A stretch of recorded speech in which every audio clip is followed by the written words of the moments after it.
Panji Nusantara.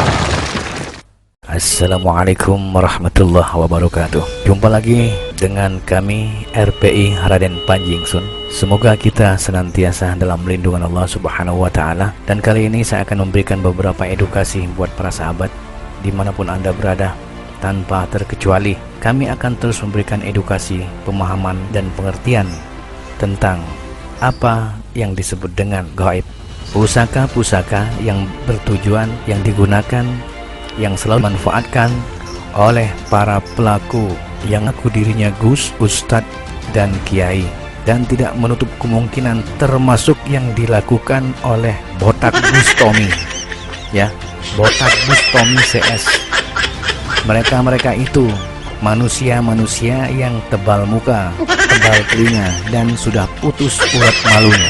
Karena mereka hanya mengejar konten menipu publik. Mereka tidak pernah mengatakan bahwasanya apa yang mereka lakukan di YouTube itu adalah settingan, permainan saja, hiburan saja. Karena yang kami tekankan di YouTube yang dilakukan mereka, terutama yang kami fokuskan, kami tekankan, kami teliti adalah penarikan benda gaib. Si Botak Bustomi dan kawan-kawannya juga sama-sama tukang tipu yang selalu mengandalkan sholawat, mengandalkan atribut-atributnya, sedangkan dirinya sendiri tidak mampu dan tidak memiliki ilmu apapun juga, apalagi yang berkaitan dengan ilmu gaib, yang berkaitan dengan benda gaib. Kalau bersolawat, solawat saja yang baik, nggak usah ada embel-embel menarik benda pusaka, menarik benda-benda gaib.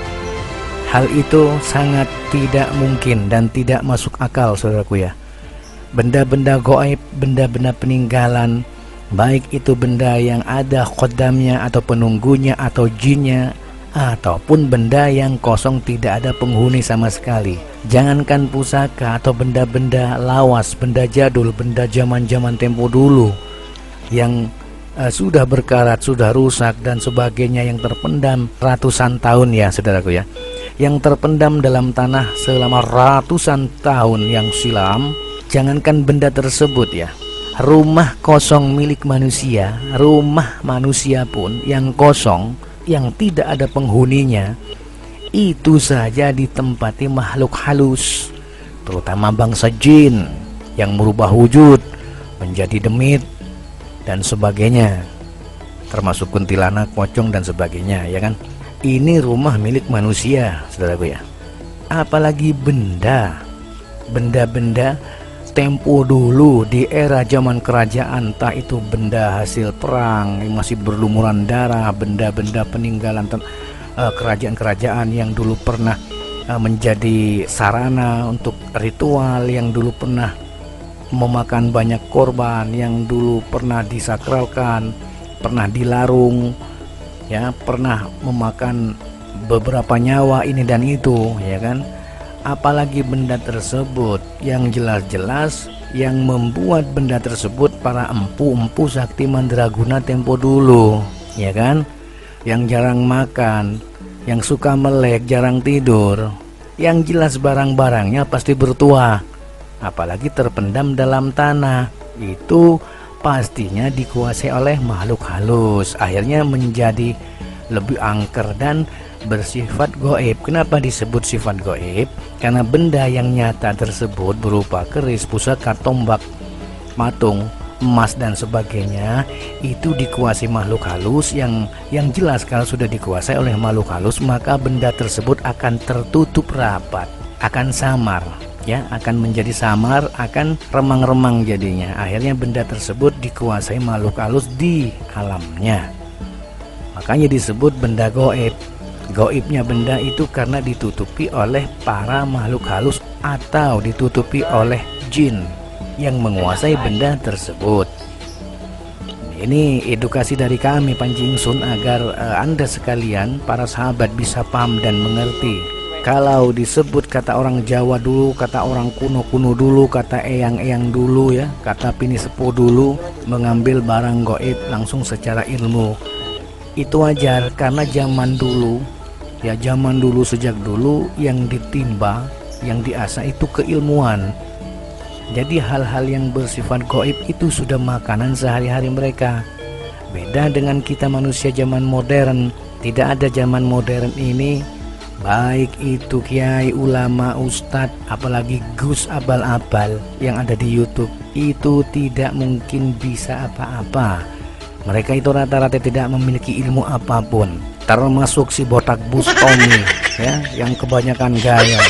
Kalau settingan sih nggak ada masalah, tapi kalau sudah berurusan dengan benda-benda magic, benda-benda gaib yang sudah terpendam ratusan tahun, tidak sembarang orang bisa memiliki ilmu tersebut ya, dan tidak mungkin diliput, itu mustahil. Belum pernah sejak saya kecil sampai tua saya melihat orang pintar, orang linui mengambil barang itu disaksikan banyak orang agar disanjung, agar dipuja, agar dipercaya. Akhirnya banyak tamu berobat, akhirnya dobol.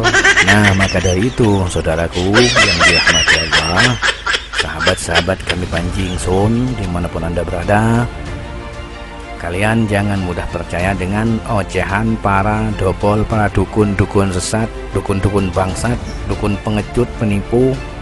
Biarpun itu mau bersorban, mau apalah-apalah, mau pakai atribut apalah-apalah, mau keturunan ini dan itu, persetan. Kalau keturunan asli itu tidak pernah disebutkan, dan itu sudah ada hukumnya, sudah ada bukunya, sudah ada pengakuannya. Bisa saja Raden Panjing Sun mengaku keturunan Sunan Bonang, ya kan, bisa saja kan, karena Raden Panjing Sun sudah dikenal di mana-mana, apalagi menjadi YouTuber terkenal, ya kan. Nah, bisa saja, namanya lidah itu bisa berubah, namanya silat lidah, saudaraku ya. Dan kami tidak mau tahu apa dan siapapun mereka, mau pakai embel-embel keturunan setan iblis manapun, kayak persetan. Yang kami inginkan kejujuran dari mereka. Banyak sekali orang-orang dobol itu di YouTube yang mudah dipercaya oleh para pengikutnya. Nanti kalau kami mengkritik, memberikan masukan, saran dan sebagainya, dianggap iri atau pansos. Itulah keunggulan mereka, keunggulan orang-orang gagal, manusia gagal yang seenak perutnya menilai orang, dianggap iri, pansos dan gibah, syirik, ini dan itu. Padahal itu salah besar. Tujuan kami ingin menyadarkan semua sahabat, semua netizen, semua pengikut-pengikutnya yang sudah keblinger, yang sudah salah jalur, salah arah, salah pemahaman, gagal paham, buta ilmu dan sebagainya. Mereka mudah diperbudak oleh para bangsat-bangsat dukun bersorban. Nggak mungkin ada di YouTube main setting-settingan kalau memang dia itu gus, kiai, ustadz asli murni ya. Cuman orang-orang awam saja yang percaya. Tapi kalau kami semua yang paham itu akan tertawa menyaksikan badut yang berakrobat di YouTube demi mencari subscribe, begitu kan, dengan embel-embel kesaktian agama, dengan embel-embel agama, dengan embel-embel solawat, jual beli solawat, ini dan itu. Berterus terang saja, lebih baik memberikan edukasi, lebih baik memberikan arahan yang baik kepada netizennya, pengikutnya, pencintanya, masyarakat, penonton yang menyaksikan. Tapi mereka juga agak cerdik. Para bangsat-bangsat dobol-dobol itu di YouTube itu cerdik, saudaraku ya. Cerdiknya apa? Dia paham, wah, kalau saya sampai memberikan edukasi seperti ini, sama aja orang tidak akan tertarik. Jadi mereka itu menggunakan cara-cara dobol, dengan settingan bersama dukun santet yang menyembuhkan orang kena inilah, kena gancet lah, ya kan, yang kerasukan lah, yang mendatangi dukun lah, mengobati dukun, menundukkan dukun, ya kan, merampas senjata-senjatanya dukun. Karena saya juga pernah melihat tayangan di Botak Bustomi itu, banyak sekali koleksi-koleksi pusaka-pusaka kelas pasaran tepi jalan itu. Dan itu salah satu ada di antara pusaka itu tempaan atau bikinan dari teman Panjing Sun sendiri. Dan Panjing Sun itu punya banyak teman empu, pengrajin keris, ya, dan tidak bisa dibohongi, dibodohi. Dan informasinya sudah nyampe kalau pusaka yang dipegang Botak Bustomi yang katanya mau dihibahkan itu ternyata memang tempaan empu-empu modern yang dijual memang di toko pusaka. Nah, biasanya pembelinya itu paranormal atau dukun, saudaraku. Nah, termasuk Botak Bustomi itu kan dukun, ya kan?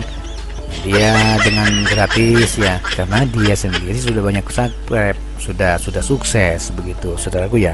Cuman salahnya si Botak Bustomi dan kawan-kawannya, termasuk Mbek Kacang dari Blitar itu ya, pakai surban, Mbek pakai surban itu sama juga melakukan penipuan seperti itu. Yang pakai keris inden itu, kami itu paham. Kami sudah melihat pamor-pamor pusakanya yang dipegang, dan itu barang-barang baru semua. Dan kami tahu betul pemiliknya, karena setiap empu-empu sekarang, pengrajin besi, pengrajin pusaka ya, yang ditempa dengan lapisan baja ini dan itu ada tok, ada capnya, ada simbolnya. Simbolnya dari mana? Dari bentuk pamornya, dari bentuk ukirannya, dari bentuk warangkanya, dari bentuk besinya, di model bagaimana, dan pasti ada tandanya, ciri khasnya. Dan itu tidak mungkin kami jelaskan di umum. Yang penting kami sudah tahu ini garapan si A, sedangkan yang dipegang Botak Bustomi itu garapan si B. Dan setelah kami telusuri, setelah kami tanyakan langsung pada si empunya, alhamdulillah betul 1000%. Maka dari itu, saudaraku semua yang dirahmati Allah, jangan mudah percaya. Kalian semua itu jangan mudah dibohongi, dikadalin ya, dibodohin oleh dukun-dukun bersorban yang cuman kesana kemari cari subscribe, cari perhatian agar selalu makan di YouTube-nya begitu. Sedangkan mereka tidak mampu, tidak berani memberikan edukasi secara langsung di YouTube-nya. Kenapa? Karena kalau dengan memberikan edukasi itu sama saja bunuh diri, tidak mungkin ada hasil baginya, karena penonton nggak mungkin tertarik. Nah, kalau sudah memberikan edukasi kan yang jelas mereka akan stop dari tayangan settingan, mereka akan kembali pada real, pada kenyataannya begitu, saudaraku. Jadi dipahami ya. Jadi pengambilan barang gaib itu tidak ada, penarikan pusaka barang gaib, penarikan pusaka gaib ya, penarikan barang gaib, penarikan keris ini dan itu tidak ada. Walaupun ada, itu zaman dulu, di zamannya mbah-mbah kita ya, di zaman mbah-mbah kita dulu itu ada. Tapi kalau sekarang itu tidak ada. Kalaupun ilmu itu ada, tidak mungkin ditampakkan, ditayangkan, disebarluaskan, di-share, apalagi di media. Terus bagaimana ilmu yang sejatinya? Sejatinya itu dipergunakan kepada orang yang membutuhkan saja. Ya, jadi pertemuan empat mata, bisa pertemuan secara keluarga dan tertutup begitu, saudaraku ya. Dan ini pernah terjadi, pernah sering kejadian, sering dilakukan oleh almarhum kakek saya dulu di saat saya masih kecil. Banyak sekali orang-orang di dalam, orang tamu ya, tamu khusus ya. Bukan tamu dari pasaran, tapi tamu khusus yang punya kepentingan lain begitu, seperti ingin menetralisir lokasi, ingin melihat ada tidaknya pusaka, pendaman dan sebagainya, termasuk pendaman dari orang ya, kiriman dari orang, sihir, santet teluh dan sebagainya. Itu almarhum kakek saya pun sangat memiliki ilmu tersebut dan tidak pernah mau diwariskan kepada anak cucunya, dengan alasan ilmu tersebut adalah ilmu panas, hanya ilmu kejawen, hanya orang-orang kejawen, hanya orang-orang yang suka melakukan lelaku sesuai dengan aturan tempo dulu yang mampu. Sekarang nggak mungkin mau melakukan sesuatu apa, berpuasa bagaimana, lawong tiap hari, tangan nggak enak diem, yang pegang HP, yang ini dan itu, seolah-olah kita itu tak ada hari tanpa HP, tak ada hari tanpa media. Itulah perbedaan orang tempo dulu dengan orang tempo kini, saudaraku. Jadi mohon dipahami ya, bila mana ada tayangan-tayangan yang seolah-olah menarik, seolah-olah serius, itu jangan ditanggapi serius. Itu sama aja dengan settingan, dan anggaplah memang itu settingan.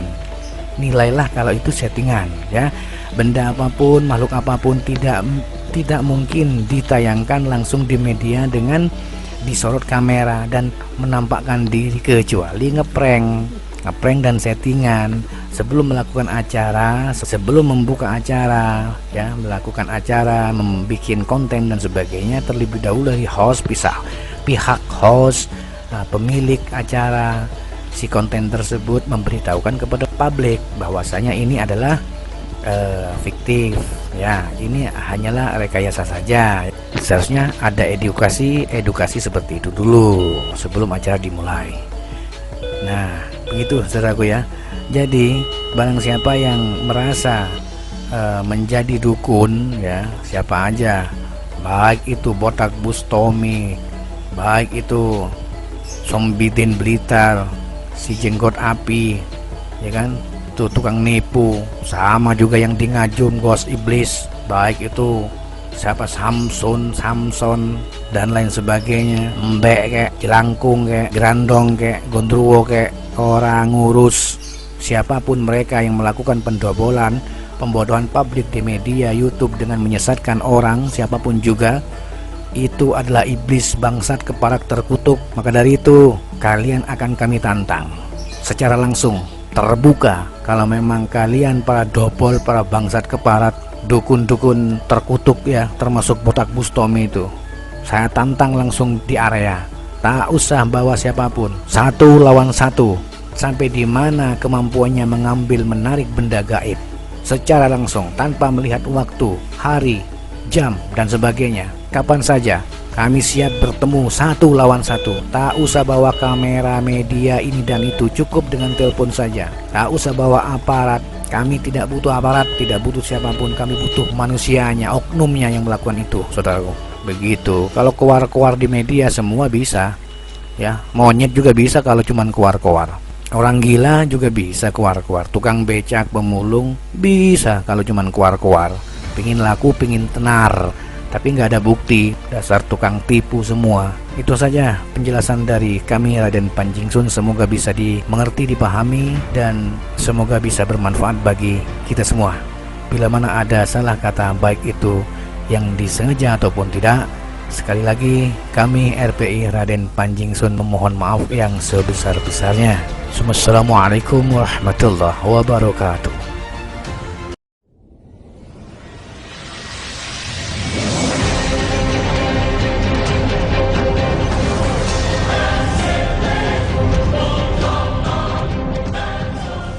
Terima kasih telah menonton acara kami. Salam Rahayu dari kami, Panji Nusantara.